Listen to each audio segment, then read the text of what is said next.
All right. Hello. Tony P with the happy face. Artwork for you folks. Look at that. I mean, it's a little rounded off in the head, but we're getting there. Again, third grade art is just starting to come back slowly to me. So there is my little happy face. Hello, everyone. Well, it's 9 o'clock on this Wednesday night. Tony P is apparently in an artistic mood. If you remember back on Halloween, he played a classic artist by the name of Bob Ross. So this might be that's a right. little bit of that still left in his system. Little anyway, happy this is the Phalo Live Blue. Zone Prime Time. I'm producer Chris. That's Tony P. Thank you so much for joining us. Whether you're watching on Fox Local right now or on Fox 5 DC's YouTube page. Yes, Tony sir. P, how's your day been? I'll tell you, my friend, it has been another whirlwind day, kind of similar to yesterday. I was doing some radio this morning with our friends at DC 101 and Tambo and the whole crew. They are just the best. Absolutely love them. And did a little bit of work today. And no matter what, it's been good to be inside a lot of the time, whether it be the studio here or at DC 101 or just in my office, because it is cold out, man. It's like frigid. Even yesterday was really bad, but today is maybe a couple degrees better, but man, is it cold. Today was the pick of the week from what I heard. And it's supposed to get a little colder this weekend, and we're keeping our eye on possibly another chance for that S word that 3 in the last couple of weeks. We'll keep an eye on that. How you feeling, my friend? How's your day? It's been a busy one, to be honest with you, as it usually is. And you know the rule of this show: if it's live, if it's happening now, we go to it. So let's do it right now. We are starting off over in the other Washington. We are talking about Washington State, and that is where some major flooding is happening right now. You're taking a live look. This live look courtesy of KCPQ. An atmospheric river event has been slamming the Pacific Northwest with rain. Now focused on parts of western Washington, that's where historic flooding could force 100,000 people to evacuate. After 2 days of rain, another 4 to 8 inches of rain is possible today alone into tomorrow in some of the higher elevations. Washington's governor announced a state of emergency today, and he pleaded with residents to follow evacuation orders, saying, quote, "The situation is extremely serious." In a statement posted on X tonight, the governor also said state officials anticipate potentially 100,000 state residents could face evacuation orders. They say the situation is fluid and changing all the time. They expect these rivers to hit historic levels as early as 4 a.m. tomorrow, and this could last all the way into Friday morning, Tony. Oh, my goodness. And again, we're following from our friends at Fox 13 out in Seattle. They just updated with a 5:30 update that flood sirens in the city of Sumas have been ordered already, and people in the town are ordered to evacuate as of today. They just posted on their social media to evacuate the city of Sumas as soon as possible, according to Fox 13 in Seattle. And again, looking at 100,000 evacuations. This is, we're looking at this kind of weather pattern again. We don't have Mike Thomas here to explain to us why this is, but we're seeing a little bit of rain in the Midwest. We've seen it now out on the West Coast, the frigid temperatures. Thank God this stuff is not freezing over. But again, with some of the temperature changes across the country, I would think that after the flooding is over, is there going to be a risk of potential, freezing rain or potential freezing after this flooding and rain happens? If you got to stay safe, not just now until Friday, but also beyond into some of the freezing that can happen from this. This is truly a very tragic situation. And again, if you're ordered to evacuate if you can, because a lot of cities and towns are coming online telling their residents to please find shelter. Yeah, so we'll keep an eye on this, and if we get any major updates, we will bring them to you. Let's continue our tour of what's happening live and head over to Capitol Hill now.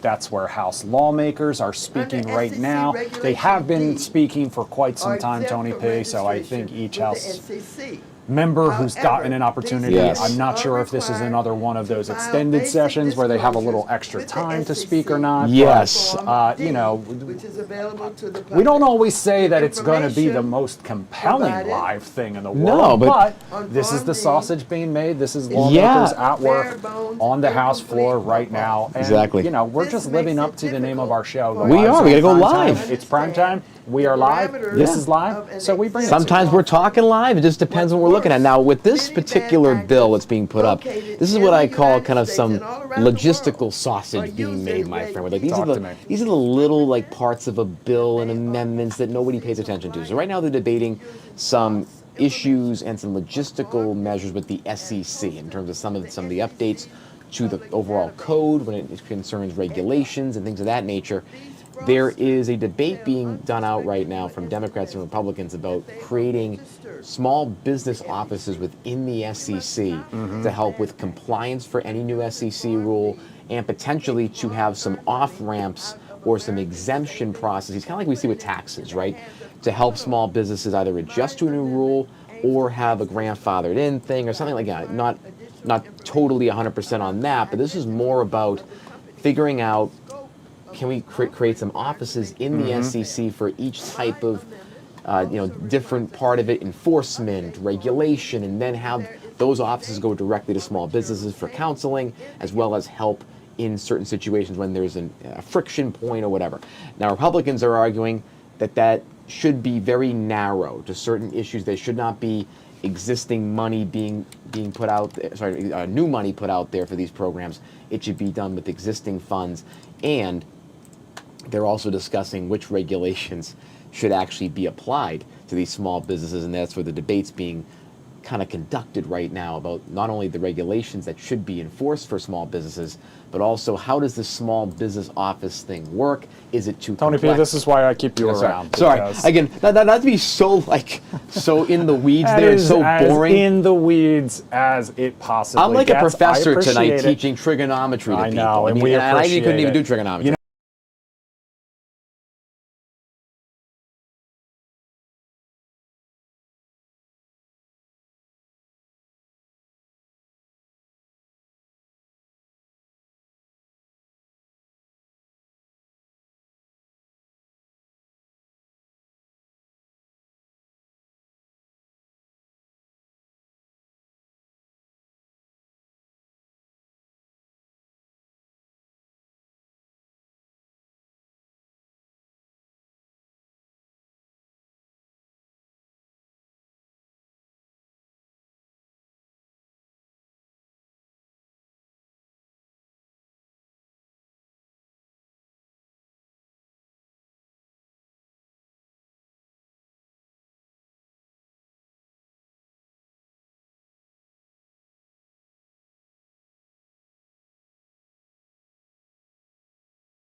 going to be doing a event at Wonderland Books, which Bethesda. in Bethesda. I don't have that exact date. I'm heading to Baltimore, and I'm going to be doing an event at the Baltimore Library on the 11th. And then we're going to be going to Snug Books in Baltimore as well. So I'll be on my Instagram account, CKS.collective. I'll be updating and putting a new, updated tour book of where we're going to be going in January and further out. All right, Christine and Mark, thank you so much for spending some Thank you. time and sharing your story tonight Yes. with the Live Zone Primetime. Thanks, guys. Appreciate it. Thanks for having us. All right, we're going to take a quick break. When we come back, we're going to talk a little bit more about how to go viral with social media star Logan Moffitt. We'll be right back. We good to go? Thank you, guys. Have a good one. Really? Oh, wow. Okay.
Start by slicing your entire cucumber. Add in a tablespoon of cream cheese. And then I have some smoked salmon. Also gonna add some thinly sliced red onion, half of an avocado as well, some capers, salt and pepper, and obviously some MSG. Oh, I almost forgot a bunch of everything bagel seasoning. Make sure you shake it super well. Let's give it a try. Just like, look how good that looks. MSG, baby, the flavor saver. All right, that's the viral cucumber salad TikTok that changed Logan Moffitt's life. Now, the social media star and Webby Award winner wants to share the secrets to going viral with everyone. And tonight, he joins us live right here on the baby. Primetime. Logan, thanks so much for spending some time with us. I've been waiting for this one. Hello, thanks for having me. Thank you. All right, so you're more than just the cucumber guy, obviously, but talk to us a little bit about how life has changed since that video went so mega viral. Yeah, no, it's been such an amazing past year and a half since I posted that first video. And I've just been really enjoying sharing my love for cucumber salads and posting my recipes and connecting with my community. Let me ask you, so like, what is central about the cucumber? That is, I'm a big cucumber fan, just like independently, just dipping it in salad dressing. What makes the cucumber such a good component for a salad that makes it healthy? Like, and what inspired you to start using them? I think I've been eating cucumbers like my favorite vegetable, since I was a child. So I think it came very naturally to me because I realized like after I posted the first video, like, hey, this really goes with like everything. So it was pretty exciting to see everyone else realize the same thing, that it goes with actually anything. So yeah. When you say everyone else, like you're being awfully humble because you have changed market trends. Yes. Supermarkets sold out of cucumbers after you posted this and did these recipes. Like, what is that like to kind of have that sort of power? Yeah, no, it was very surreal when it was all happening because I was like, I can't really even understand like the concept of it selling out in Iceland. Like apparently they needed to emergency order like cucumbers to Iceland because they were completely sold out. But yeah, it was a really crazy time and I still can't even believe it, like looking back on it. It was super awesome. Now, as a fellow social media person myself, I've had some of my own viral runs. I always, people always ask, what's the secret to going viral? This whole viral thing, how do you make the videos? Because everybody wants to be an influencer now, right? So my question for you is, what is your process now that you have built this incredible following, millions of followers and millions of views? What is your process that helps you continue these viral videos as well as connecting with your audience in an authentic way? I think I really go back to like how I actually started, and how I started was I was just posting the food that I love and being myself and like making my community. And I think that that's what I still do now. So cucumber salad aside, like I'm just posting the recipes that I really love, and that's the same way that I found the cucumber salad recipes anyways, is because I was just posting what I love. And I think when you post what you love, you find your people, and when you be yourself, you find your people. So that's what I'm continuing to do. All right, 2 questions for you. One, do you have like your own, will you have your own line of cucumbers, or like have you been approached to be like a cucumber spokesperson? That's my first one. My second one is, you kind of grew up watching videos of celebrity chefs. Have you had the opportunity to kind of like interact with any of them or get any feedback from them? And how does it feel to be like a celebrity chef to your followers? Yeah, so actually I have a really amazing cucumber partner currently. They're called Del Fresco. They're a greenhouse cucumber farmer out of Southern Ontario. And it's actually a crazy fact that like most cucumbers in North America are grown in Southern Ontario. So yeah, I love them. They're amazing. And I love cucumbers, so it's amazing to have a cucumber partner. And then your second question, I think back last summer when I posted the video of myself like making the cucumber salad in a lake, Gordon Ramsay did like a duet video to it. Yeah, that's right. Which was like, because I grew up watching Gordon Ramsay, like I learned how to cook from Gordon Ramsay as well. Like I always watched his videos growing up. So yeah, that was really cool. A big thing you hear among just, folks who want to try social media, whether it's for a business or on their own, is that they are afraid of the rejection, they're afraid the video won't do well, they'll look weird, or anything like that, the self-confidence thing. What would be your advice for anybody starting out that may want to post about their passion or their life, and they're just so afraid to do it because of that fear? What would you tell them?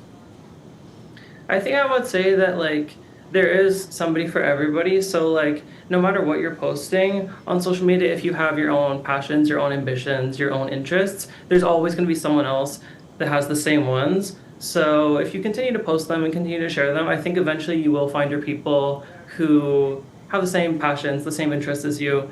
And that's kind of what I did, right? Like I posted for 3.5 years before the cucumber salad videos. So It took a while for me to find the cucumber salad community, but I think eventually you will find your people. So what are you working on now, and what can we expect next? Yeah, this is a really exciting year that I'm going into, and I have my first ever co-branded product collab coming out. I can't really share any details about it, but congratulations, though. That's awesome. I look forward to that coming out very early next year. Now, let me ask you this: I love cucumbers, I love salad, but I always get a lot of hate because there's not a lot of protein in it. What are some ways that I can make a cucumber salad like the ones you make so beautifully, and have some good protein in there so I can at least, get my muscles to be a certain degree? Because I could eat greens just by themselves all day.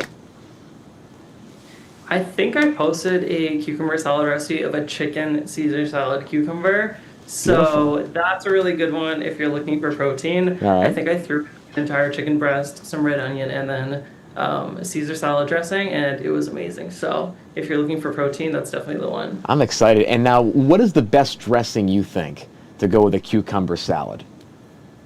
That's a hard question. I feel like my favorite so far is definitely the one with like uh cream cheese, salmon, everything bagel seasoning, red onions, and avocado. So it kind of just tastes like one of those like New York style bagels. Ah, And okay. that one's amazing. So So I mean, I've been nervous We to have so admit, many questions. I've This been is good. nervous to admit this though, but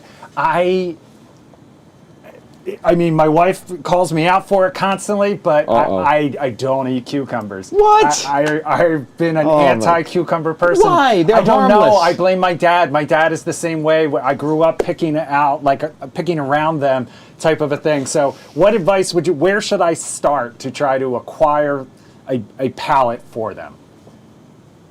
I would probably say dressing it up because Okay. you know cucumber there's like so many different ways of mixing with so many different flavors. It's kind of like a endless possibility. So if you try one of the ones with maybe a little bit more seasoning, then you could love a cucumber. But I think cucumbers go with everything. So try any of the recipes, I think. Okay. And to close it out on the viral side of things, right? Like, do you think going viral in this day and age with the algorithms changing all the time is a science where it's about certain edits or timing, you know, for the attention span? Or is it really an art form about really building consistent series and things of that nature to go viral? Or is it a mix of both? I think it's probably a mix of both. But in my experience, it's really like kind of just being yourself and being consistent and showing up authentically. And I think that people can really feel that through the screen. I think that viewers can immediately tell when something is like kind of fabricated and not Yeah. real. So I think when people show up authentically and be themselves, that they can feel that through the screen. And that's typically the content that ends up going viral. Love that answer. All right, Logan, if there's anyone out there who is not already following you, but they want to, where can they go to do it? You can follow me on TikTok, Instagram, and YouTube. And if you look up Logan Cucumber, usually it'll come up.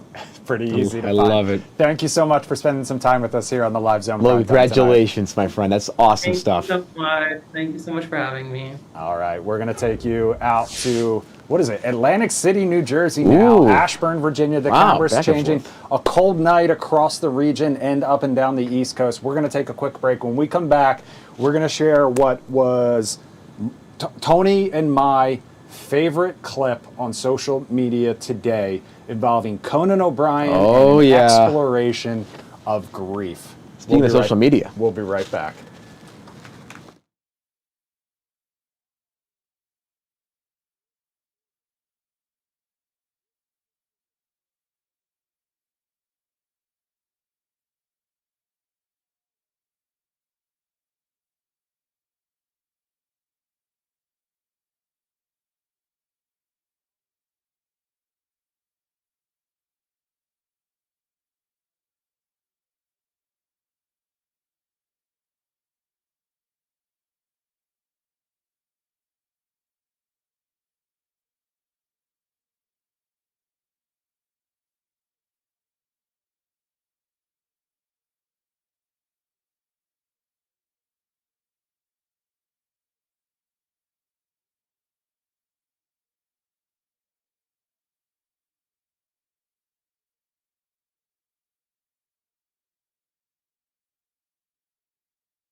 Welcome back to the Live Zone Primetime. I can go ahead and get rid of how to go viral in 2026. Tony P. I learned a lot from that. He's the expert. I mean, look, he's got 2.1 million. I've got a couple 100,000. He's laughed at me a few times over, but I'll tell you, that's so many questions. To start eating more cucumbers. I mean, well, you got to start eating cucumbers. You don't even eat them. How can you? Okay, they are tasteless. First of all, they're great on a sandwich. They're not slimy or anything. There's like you get. And by the way, if you don't like seeds, they have a taste. You can get the seedless ones. I love pickles. You like pickles, but you don't like cucumbers. Correct. Oh my God! Mac and cheese. Now this. I know I'm not alone. There has to be other people out there. Tomatoes are worse, I think. West Virginia Ben says, I've always hated cucumbers and zucchinis. That and squash, kind of bland, really. I don't mind zucchini and I don't mind squash, but eggplant and cucumbers, don't love them. Ryan Nash says nice, but Ryan Nash, I'm not so sure. Are you real? Are you real, Ryan Nash? You say nice a lot. But hey, you know what? No, you know what? Because we're so used to negativity on social media that when anybody is nice, we think they're a bot. Okay, you know what? I think but it's Ryan not is that real. They're being nice. They're just typing nice. So prove me wrong. I'm open to the challenge. I mean, maybe just want to, help out the channel a little bit. Give a nice comment. Tony P, you and I have a lot of, from Neil Diamond to, I'm sure there are others out there, but there are people that we both really gravitate towards, and one of them is Conan O'Brien. Oh, I mean, he's my inspiration for any type of hosting. He's the guy. For sure. He has had an incredible career, and he has just continually reinvented himself. And so good at it. Last night, I was laying in bed. I was scrolling through my phone. This was hours after the show, and I came across a clip on social media. And then earlier tonight, you sent me the exact same one. And so that's, another reason that we're I know simpatico, man. that we're simpatico like that. And now we want to share it with you, and then we're going to chat about it on the other side. But Conan was doing an episode of his podcast. He had Will Arnett, who you know from shows like Arrested Development. He's got a new movie out. He's one of the 3 hosts of the Smartless podcast, and they were explaining basically his relationship with Jason Bateman, and it turned into a discussion and exploration of grief. Take a listen. If I may bring up a touchy, this is real personal subject for you. It's okay, I know what it is. Death in the family. Yep. My parents passed. Well, first, let me just say the timeline, because I have it here. I wrote it down last year because the timeline was so good. Yeah. And so I hear that your dad passes away, and I text you that day or the next day, and I said, hey, listen, I'm sorry to hear about your dad's passing, sending love from our family to yours. Mm-hmm. And you wrote, thank you, Will. To be honest, I blame Bateman for the death of my father. The day after his father dies. Yeah. Right. So I wrote, it's not a terrible theory. And Conan texted me back, he killed my dad. Oh my God! Okay. My dad, can I say, in fairness, my dad would have loved this. Okay. So then Bateman, I tell Bateman this, we're doing a thing that day. So the next day, Bateman texts you and he says, Arnett tells me you're on to me. Yes. And Conan texts Bateman and he says, Bateman, do yourself a favor, turn yourself in. Right? Yeah. 2 days after your dad passes, of course, your mom passed away. Yeah, which I did not see coming. Which you did not see coming. So I text you 2 days after. I knew you were in Boston. I said, Bateman is asking for your sister's street address.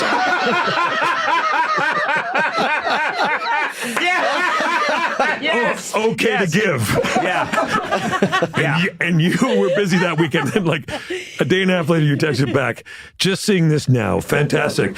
625 Boylston Street, apartment 12C. Tell Bateman to make it look like a robbery. Oh my God! You know what's weird? I swear to God, this is how I grieve. I know. Everyone has their way. If I may bring up it.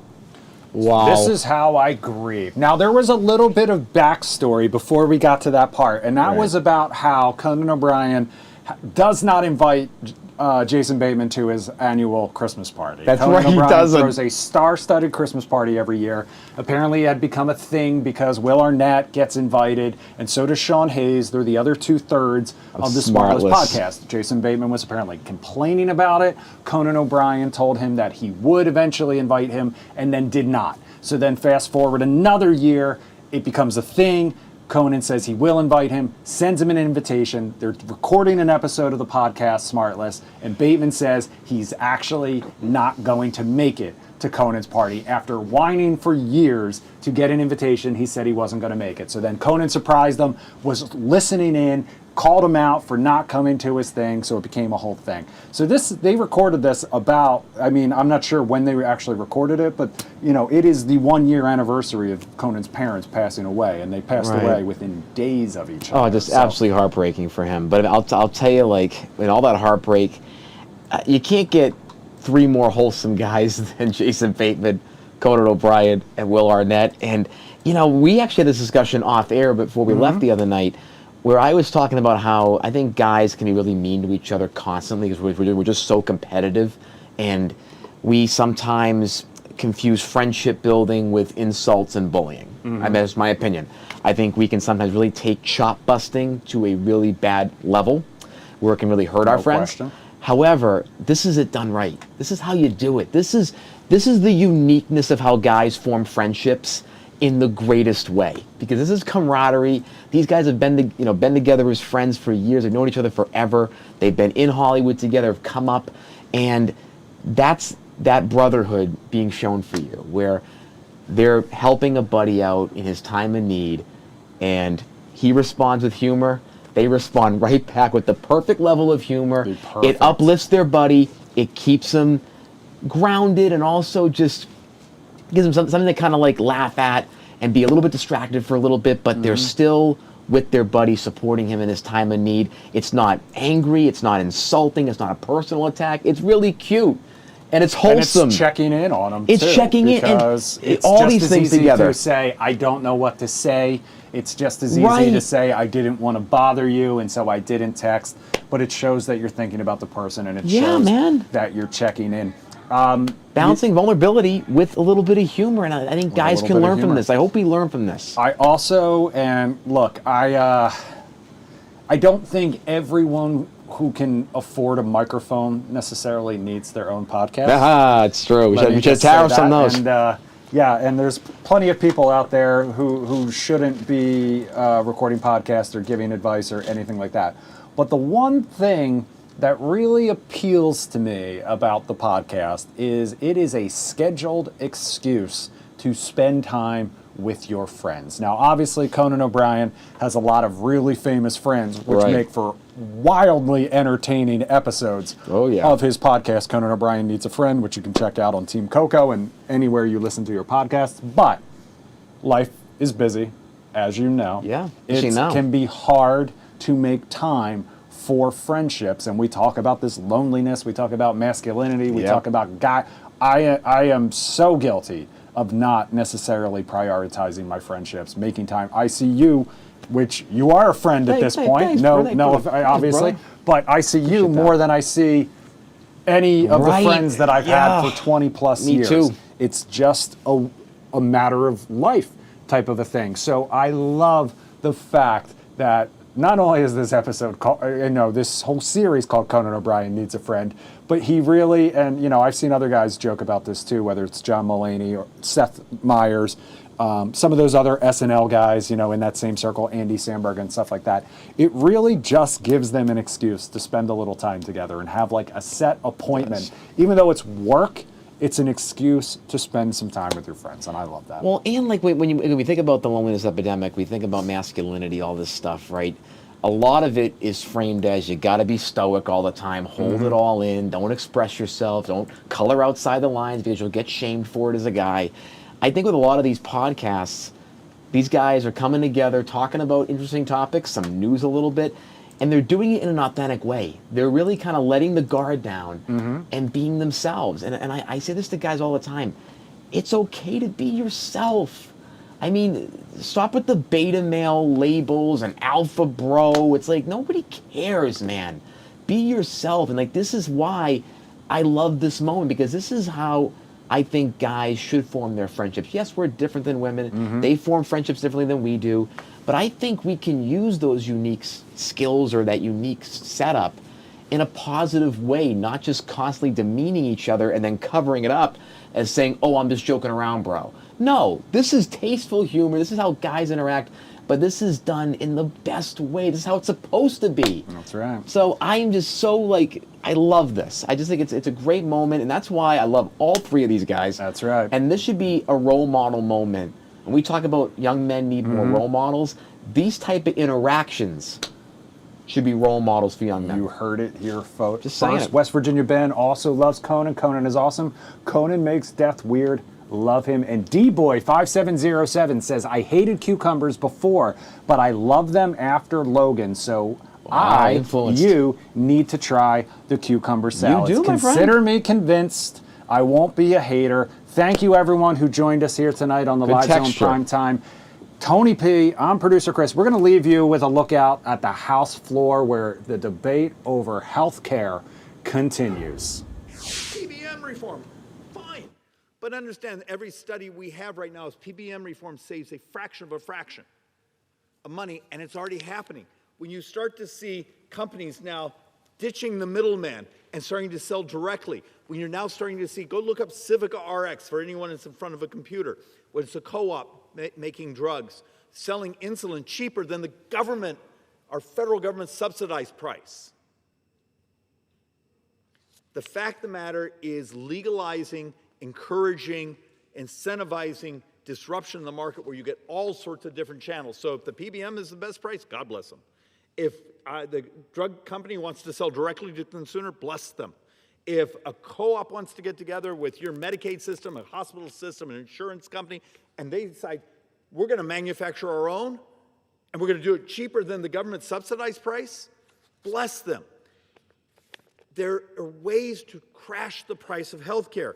We have one right here. It's a discussion of AI. And AI went through someone's medical bills and started realizing how much misbilling there was in there. What if we did something very, very simple? Legalize one of my AI billing, we call it clean claims, where here's the doctor's notes, here's the insurance contract, they meet, it gets paid. How much staffing and other things would you save, but also how much more money? That we have the technology, I just can't seem to get our brothers and sisters here willing to accept the bills.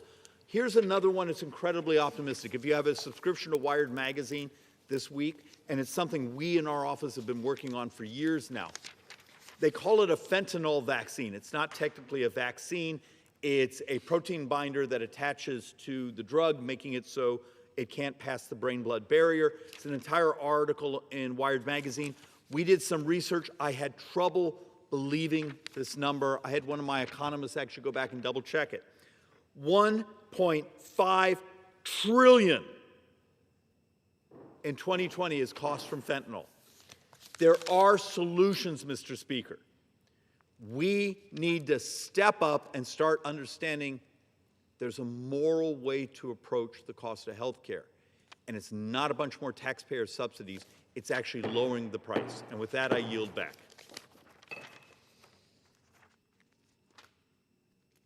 Does the gentleman have a motion? Ms.